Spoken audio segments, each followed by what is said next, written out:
Hi, I'm Jenna. And I'm Mark. And you're listening to Cincinnati Zoo Tales. Hey everyone, welcome back. Yeah, thanks so much for joining us again for another episode of Cincinnati Zoo Tales. It's just Jen and I today. We're talking about everything that's been dominating our life at work right now, which is the baby hippo. We do have a baby, in case you didn't know. If you're listening and you didn't know that we have a baby hippo, I don't know where you've been. You've been missing a lot. You've been on a long vacation or something. Check out the past episode. We talked about his birth and everything, and today is Monday. You'll probably be listening to this Wednesday or afterwards, but we announced his name today, and it's been a huge deal. I mean, we had over 90,000 suggestions. Insane. On what we should name this hippo. Insane. And of course, there are many repeats. And a lot of Shreks. A lot of Shreks. You know, something we'll have to discuss. There were a lot of Shreks. I know that a lot of people wanted that. And I know that we made it a point to let you guys know that Fiona did get her name mostly after Princess Fiona Shrek, or from Shrek, her ears. But we weren't really into the Shrek theme. No. Honestly, I felt like, I don't want to speak for the whole Africa team, right, but when we had kind of discussed it, it's like, I felt like it was important for this baby, which we haven't said his name yet. No, we haven't. We're making him wait. Yeah, I'll say, well, stay tuned. You'll hear the announcement if you don't already know, which you probably do.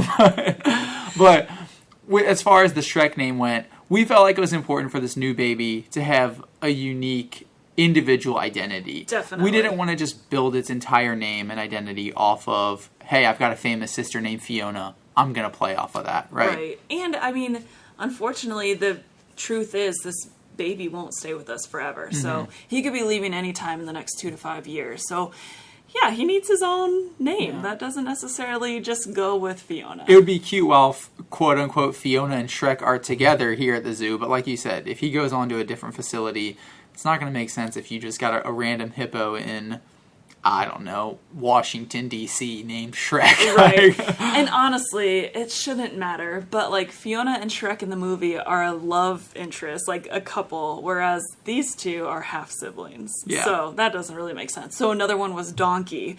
And we thought that was funny, and it would be funny to name a hippo Donkey. But, again, not all of us were into the whole keeping it a Shrek theme. I think the same thing for Donkey. It'd be cute for a little while, but then this hippo is going to live for 35 or 40 years. Like, when it's a 30-year-old hippo just named Donkey, you're like, what is going on here? That'd be funny for those keepers to have to explain. But yeah, so it came down to 2 names. Yeah. We were very thankful the zoo let the keepers vote. We worked as a team. We all... We'll share exactly how did we get down to the 2 names? I was about to say. So yeah, basically, each keeper was allowed to put in or suggest.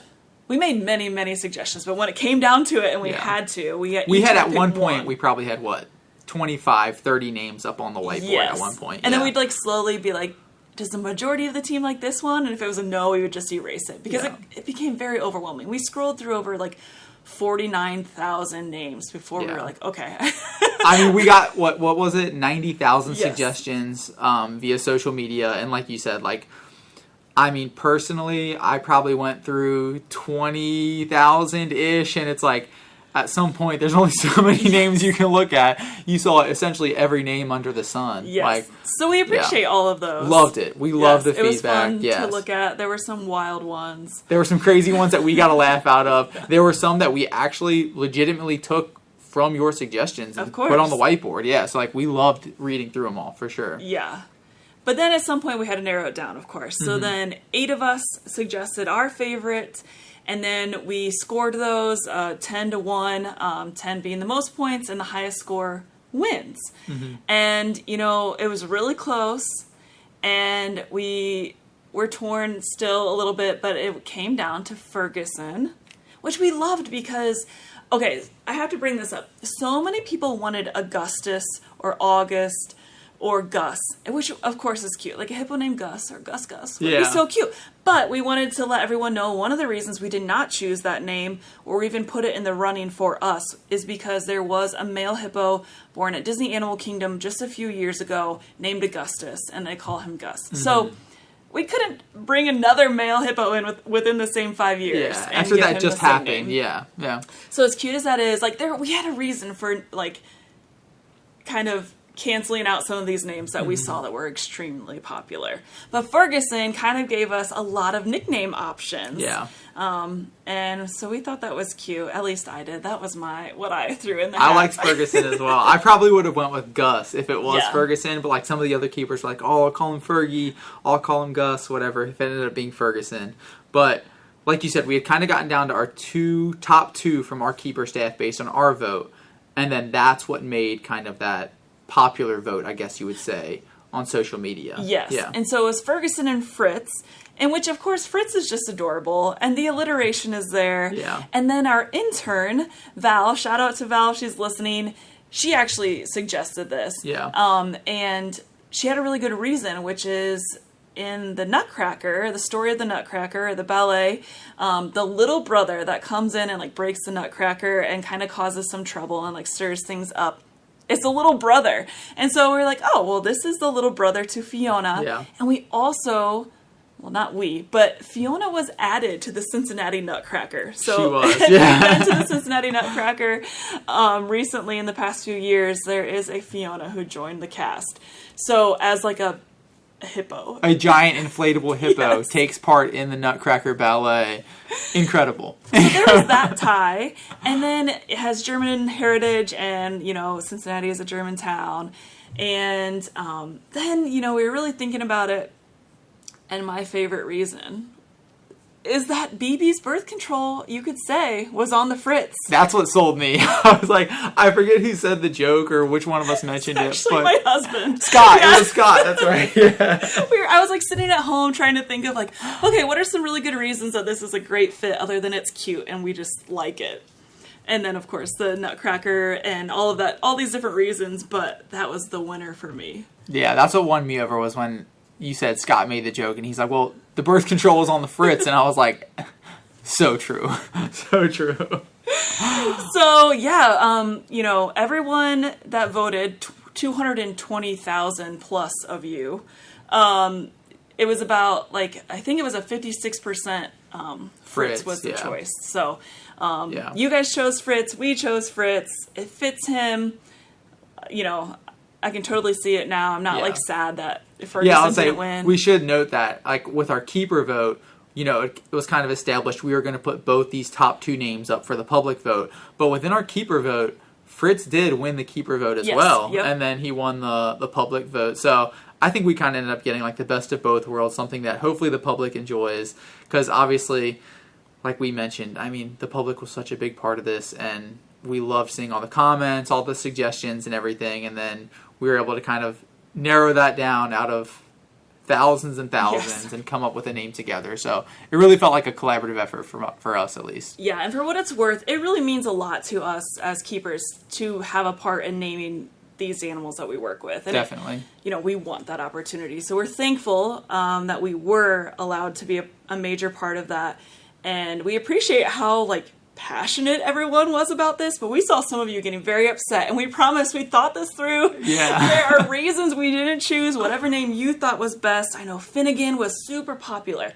I think Finnegan is adorable, but everyone wanted us to, well, the people that wanted us to name him Finnegan and call him Finn probably weren't thinking what we were thinking, which is we also take care of the giraffe here at the Cincinnati Zoo, and we have a Fennessy, a giraffe named Fennessy, and we call him Fen. So for us, I was just too close. Yeah. I can picture on the radio calls, hey, Jenna, Finn's having an issue. Will you check it out? Did you say Finn or Fen? The giraffe or the hippo? Yes. Yeah. And, I mean, it would be very close to Fiona and Finn. It would be cute, Yeah. but, yeah. So anyways, Yeah. Fritz! We have little Fritz! Little baby Fritz. I love it. So we have talked about, like, his birth and everything leading up to that in a past episode. And today we just kind of wanted to fill you in on how he's doing, let you know his name, how he got that choice. And, you know, we actually have been able to get a couple of weights on him now, and we can kind of extrapolate. So based off of the weight we got on him on August 6th, which he was born on August 3rd, National Watermelon Day. On the 3rd, of course, we didn't bother trying to get a weight. I don't think we would have even had a chance at it, like just letting him and BB bond. And it was a little bit tricky when we did finally get that first weight because this baby is like Velcro to BB, and it sticks right on her hip. But it's uncanny. Like, you always kind of hear, like, reading about it coming into this birth, and you're like, all right, the babies and moms stick really tightly together, but you don't really notice it, or you don't really think it's going to be as extreme as it is when you see it in practice. And I swear, I have not, since that first night, the first night while BB and baby were kind of bonding and getting used to each other was a little bit different, but since that first night, I don't think I've seen him more than 1.5 feet from BB. Like, it is insane. Yeah, he is definitely really good at sticking by her side, and I think I've mentioned this before, but it must be so nice as a mom to have your baby actually cling to you, stick to you. You don't have to worry about them running away from you. But yeah, he actually today, right before we started recording this, I watched him. He was finally like going 2 feet away from her into another stall with his mouth wide open and like play fighting with her, kind of like just like being a tough guy. But no, they've been bonding. So to get them on the scale, thankfully we have a really nice floor scale. BB just walks onto it. She gets snacks, walks over it, doesn't know the difference.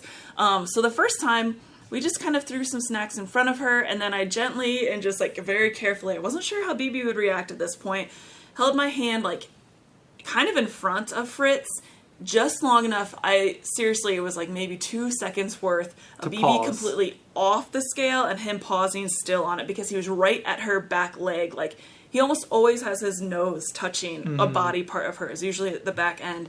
So he paused just long enough, and I was like watching him, watching my arm, and just holding my phone up to take pictures of the the numbers on the scale. And it was wild. I was shocked. So I think we mentioned in the last episode that we thought he was probably on the small end of normal. He's not. He's not. He's extremely average. So a hippo calf is typically between 50 and 100 pounds, we usually say. And Fiona, of course, was only 29 pounds. Very, very small. But this guy, he didn't look huge to me. I had guessed like 55 pounds. Yeah, I guessed 53. Yeah. I was like certain there was no way he was too much more than that. But they're so dense and muscular. And he's been really strong, since day one. So that's fantastic. But he was 84 pounds on August 6th. So at 3 days old, a little less than 3 days old. And, or I'm sorry, I think it was Saturday, 3 days old. So 84 pounds, they gained 2 to 3 pounds a day, which makes me think he was probably about 80 pounds at birth. Probably between 75 and 80, somewhere in that range, which, like you said, very average, which we thought he was going to be small. Yes. He just looks so small compared to BB, and it's hard to remember exactly, and put it into, a picture in my head how big Fiona was. Yeah. And anyway, so our first weight we got on him was 84 pounds, so he was probably 75 to 80 pounds that first night when he was born. And then recently we announced on Facebook and Instagram and social media that he was 102 pounds last Friday. Yeah. And now on August 15th, how much do you think he weighs, Mark? I haven't told Mark. I honestly didn't believe it, but he stepped on the scale twice for me and stayed for a very significant amount of time, which was 10 seconds. But that's a good amount of time for sure. Him, yeah. I feel confident. I mean, just based on the fact that he has been growing quickly, we've seen a lot of nursing from him. Like you said, on Friday, that's 3 days ago, he was 102 pounds. They gained 2 to 3 pounds a day. On the high end, I'd put him at 111, 112. I'm going to go 111. Okay, so I was shocked, and this is why I didn't believe it, but he was 114. No way! Yes, so he's gaining at least 3+ gosh. pounds. So, very, very, very impressive. That's incredible. That's a testament to him, because this boy is very, very active. He's always moving. He's always working out, so to speak. He's swimming in the pools. He's getting his exercise in.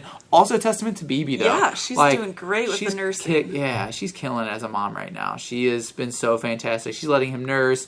She's taking care of him. We can talk about the big event that they had today that BB was so amazing with. So did you want to touch on that? Yeah, so he's been doing really well, and I just wanted to say first that, I'm so impressed with BB. She's been parking him next to us. So she trusts us so much, and he's coming up and being brave. I've heard all these stories about hippo moms being so protective, which she is, but, kind of hiding their calves. And or showing some aggression towards keepers, that had all been, I'd heard was kind of common coming into this. Just really, really protective. but not only is she allowing us to like reach towards him and him to come towards us, but she'll just lay there and she's super calm about it and doesn't care. And she's literally bringing him to us. Like, she could sleep in the pools. She could sleep, like, on the far end of a stall. Instead, she's parking him next to the gates where we can, like, touch her and touch him. Yeah. And then the best part is he's so brave. So he comes up to us and, like, wants to mouth on our hands and get mouth massages like you've probably seen videos of Fiona getting. And he's just getting rowdier and rowdier every day. He's so curious. He's hilarious. He's so curious. Yeah. So today was a big day here in Hippo Cove for the Hippo team. We did decide that we were going to let BB and Fritz out onto our main habitat, which is about 9 to 10 feet deep in the middle. And it's BB's job to get him to the surface if he can't reach. And we truly still aren't sure if he can reach from 9 feet to the surface. Because BB did such a fantastic job of doing what hippo moms do, which is keeping their babies in the shallow end. Yeah.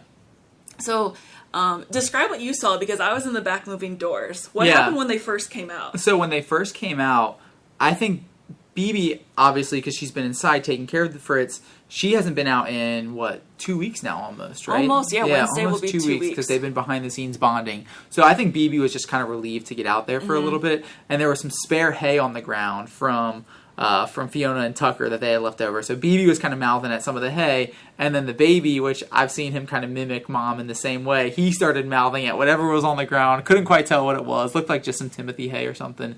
He starts mouthing at it, a little curious. I thought he might have a reaction to the sand, because this is the first time on sand substrate. He didn't really seem to notice too much, but pretty quickly after that, they walked down into the pools.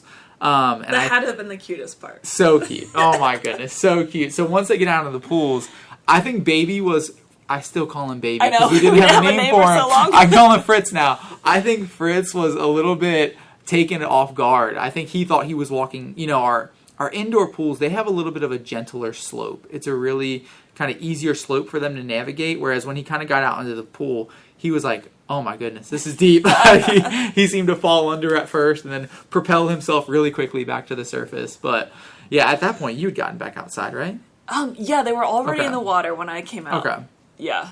But they were doing well, but BB was sort of hiding him more out there than she does inside. Yeah. And she was loving the waterfall, which anybody who comes often knows that BB loves to sleep under that. But she was like putting her head under it and rolling to the side. And I think one of our volunteers said she saw nursing, which I didn't.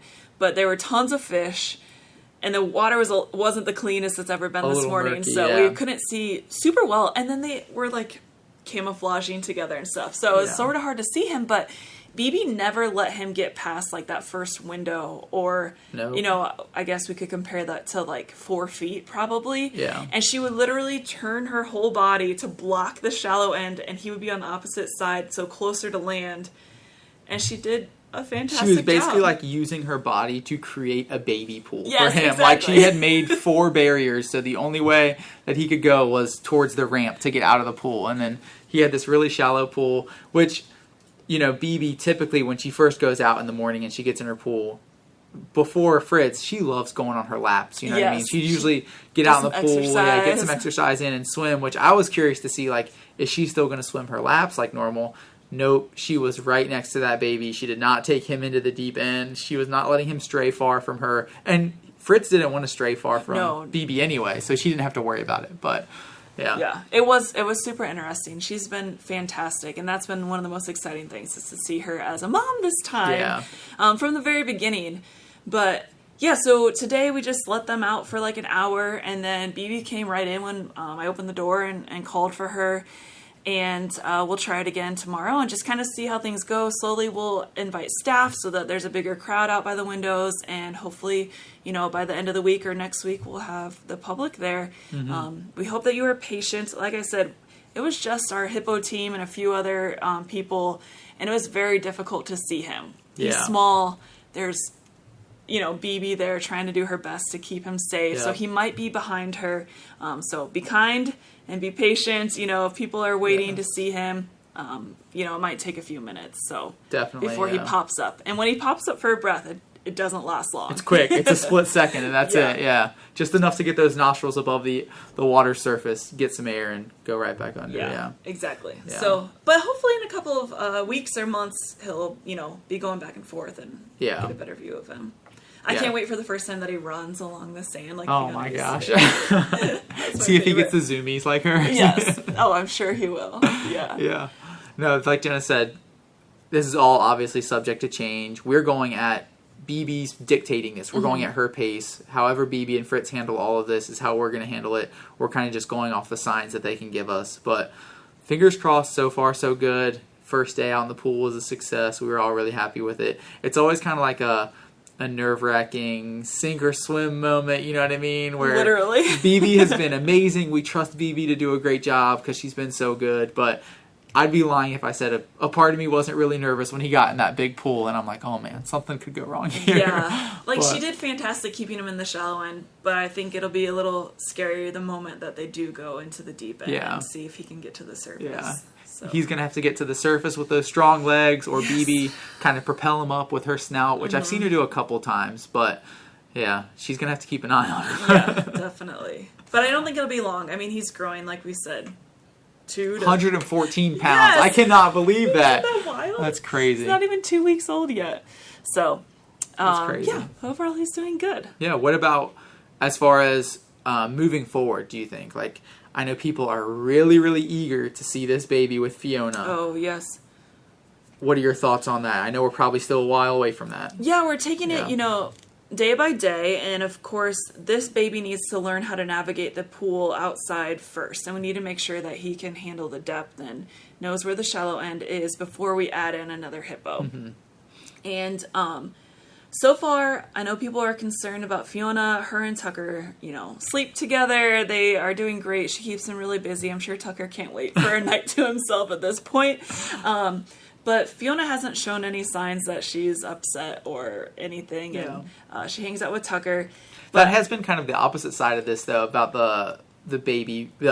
I keep calling him baby. I'm so sorry. The Fritz-BB dynamic is, it's been really fun to see Tucker and Fiona's relationship evolve. Because to me, I think before all of this, Fiona just kind of thought Tucker was a toy. She really, when she needed like sleeping or resting time or bonding time, she always went to BB, But now we've seen her go to Tucker for those kind of situations and kind of exhibit a different behavior with him, which has been really fun. Actually, that's a good point. It'll be interesting to see when they are like reintroduced if Fiona will choose Tucker or BB to sleep with. I mean, we hope to see all four, but Tucker kind of likes his space when he sleeps. I don't blame him. I don't blame him either. But he has been, of course, accepting and lets Fiona, we've caught them sleeping on land with her resting her head on him, just like she used to do BB. Yeah. So we're very thankful that Tucker has been so great. And so we'll eventually have BB and Fritz go nose to nose inside with a gate between them and Fiona. And as long as we aren't seeing any signs of aggression with BB towards Fiona, that could take an hour or that could take days before we determine BB seems comfortable, or like they'll eat hay nicely next to one another with a gate between them, that sort of thing. And then I'm sure we'll introduce them to the pool outside. And then once they are all established, and once BB's birth control, her new dosage, is kicked in for sure, then we can try Tucker. But that'll definitely be further down the road. Yeah. Definitely at least a few weeks out. So all of this, the introductions are going to be the most nerve-wracking for me. I don't want anyone to get hurt if there is like a scuffle, even if it's not dangerous for two adults, but if the baby's in between them, or, I don't want BB and Fiona's relationship to somehow suffer if we don't do it, quickly enough, or if we do it too quickly. And then poor Tucker, I mean, I'm pretty certain he'll have a few new scrapes after that intro, but hopefully BB's going to be protective of that baby. I think so too. Hopefully he does what he's been doing and just kind of stays out of the way, and she realizes that he's not going to bother her or the baby, and they can all just eventually work it all out. It's only been less than a year, almost a year in September when Tucker joined us, so it hasn't been that long, and they're learning to be roommates and overall get along really well. But now we've added a baby to the mix, so we shall see. Tucker's been, by the way, seems more interested in either BB I wanted to ask or the that. baby. Will you describe what they've seen each other inside, just from kind of afar? Will you describe how those kind of interactions went? Yeah, so they've been, Fiona and Tucker have been coming in the mornings and the evenings for breakfast and dinner. with basically a hallway between them where the keepers work. And they have not been able to like touch noses or anything, but Tucker stares and like tries to put his head through the bars and like get a good look, and Fiona just goes about eating, and she's looked, but she hasn't done anything like Tucker. So it could have to do with hormones. Tucker, BB could be going through a postpartum estrus cycle, and that makes him really interested. But honestly, before we saw certain signs that made us seem like more vocalizations and more sniffing and things that he does when she's cycling. Before that, he was like just staring at the baby, and he would be slow to shift outside, and he would be slow to eat because he'd just like have his eyes over there. So there's no way to know if it's BB or the baby. Maybe it's both, but he seems very interested. Yes. And so I think that's really cute. I think so too. Yeah, it'll be fun for us. I was very intrigued by the fact that Fiona doesn't seem really interested. I thought Fiona would be like, who's that with my mom, what's going on over there? But she's more worried about her food. Yeah, and who knows, maybe when they're a little bit closer and she gets a better look or something, she'll be different. But overall, I guess I'm happier to see her like not caring. Obviously everyone's worried about her being upset, and I don't think that's the case. So yeah, I don't think so at all. I think she's totally happy. Her and Tucker have a new relationship dynamic, and let's be honest, Fiona's happy with the keeper interaction as well. Like, I think the fact that we're there to stimulate her is always fun for her, and she's hamming it up for visitors like she always is, and getting plenty of treats and plenty of food through all this. So. Yes, and it'll be a short blip in her life once it's all over, so she'll be great. Definitely. Well, is there anything else you think we should touch on? I don't think so. I mean, we touched on Fritz's big day in the pool today. Mm-hmm. Yeah, it hasn't really been that long, and we've already done 2 episodes about him. So I know. I'm sure there'll be more to come. We've shared a lot, but yeah, hopefully the rest of the pool intros go well, and then Fiona, and then eventually Tucker in the next month or so. Yeah, I'm excited for visitors to actually be able to come see him, because it's one thing to see him in videos, obviously, and then it's another thing to actually see him in person. And he is just, I cannot believe he's 114 pounds, because he is so little. Like, seeing him in that giant pool today next to BB, he is so little. Like, so small. He's the size of like one of her legs. I know. He's tiny. Still smaller than her head, for sure. Yeah, definitely. Oh, all right. Well, then, if there's nothing else that we've forgotten, I want to ask you, because I don't think I have yet. I don't think so either. What can I do? These episodes kind of run together sometimes. After recording a lot of them, but I don't think I've answered it yet. Do you have anything that you could share today? Yeah, definitely. What can I do? Definitely. So, if you're listening to this podcast, I'm sure you're an animal lover, an animal fan. You probably have pets at home. If you have pets at home, odds are you might have a cat. So I'm a huge cat person. Mark is a cat lover. Huge cat person. I love my 2 cats. Shout out to Tim and Olive. Y'all are the best. Huge cat lover. So something that me and my fiance always kind of struggled with was the litter can be a little bit not so eco-friendly, let's say. The litter itself and the bags themselves, it's kind of, I don't know, it's not necessarily the greenest practice, and there are always ways that you can evolve and get better, right? So what we'd done in the past was we just used like a little Kroger bag. Every time we scooped litter, we'd use a Kroger bag, whatever, and we could kind of sit back and recognize, like, yeah, that's not the best, but we do all these other green practices in our life, and we can justify that, that's one blip that we can improve on, whatever. And it was easy to just kind of shuffle it under the rug. But we finally have just decided to take the leap and say, like, no, we need to practice what we preach. This is important to us. We need to make a change. So we've gone to biodegradable litter bags instead of the bags that you're actually... So not the like litter that they're going to the restroom in. The litter itself, too. But that's something that... they make biodegradable litter. That's something we're kind of transitioning with. Okay. So we're making sure our cats are still using the litter box, because we definitely want them to use it, but trying to work in this new substrate. Yeah. Okay, so new substrate and the bags. And the bags. So are they almost like the doggy bags that you can get that are biodegradable, or are these specific ones that people should like look up? Or so we got them on Chewy. Okay. The product name is Beyond. I'm sure there are different kinds of brands, different products, but we use Beyond Green. Okay. But it's like a plant-based bag. Okay, cool. So instead of using a plastic bag every time we scoop litter now, we're just using one of these biodegradable bags. And it's been absolutely no difference for us. Like, it's the exact same action. It's all the same, but you pay a couple bucks for the bags, and they're really not bad. I mean, I forget the exact numbers. I think we got like a box of 75 for $10 or something like that. If you're scooping litter 2 or 3 times a week, that'll get you through 3 or 4 months, right? Sure. I have to check my math. So it's really not too bad. It's not too time consuming. It's not this huge money pit that you have to invest into. Yeah. But it's just a quick, easy change you can make as a cat owner to be a little bit more eco-friendly and eco-conscious. Yeah, I like that. I wouldn't have thought of that since I don't have cats. But we kind of do similar things, try and find ways to reduce the bags we use here. So, we have reusable lawn bags that we'll put like lion and dog, waste from hay to poop actually in, and then just dump that in the dumpster rather than using garbage bags all the time, or straight into a wheelbarrow and dump that in the dumpster. So never really thought of it on a smaller scale. Yeah. But in general, just the single-use plastics. Yes. Overall, we can cut back on, but it's easy to kind of, when you can pinpoint a single action that, that's where I use a lot of single-use bags, is just scooping kitty litter. So yeah, that's exactly. Let's knock those out. Small single actions that everyone can do. Awesome. Well, thanks. Yep. That's a good one. Okay, well, I'm sure we'll be back. We've got nothing else for Fritz? I don't think so. You probably got to get back to the building and check on him, right? Yes, I know. So much to do these days. It was a wild morning. So it was a wild announcing morning. His name, Baby Fritz. Oh, no. We're very excited to have him here. And thank you again for everyone, all of your suggestions and how much you love him already. We can't wait for you all to see him. And we'll update you again if there's a bunch of exciting information. I'm sure when intros happen, we can do an episode about that. Definitely, yeah. We, like Jenna said, that we definitely appreciate all the support, all the comments, all the love on social media that the baby's gotten, that we've gotten.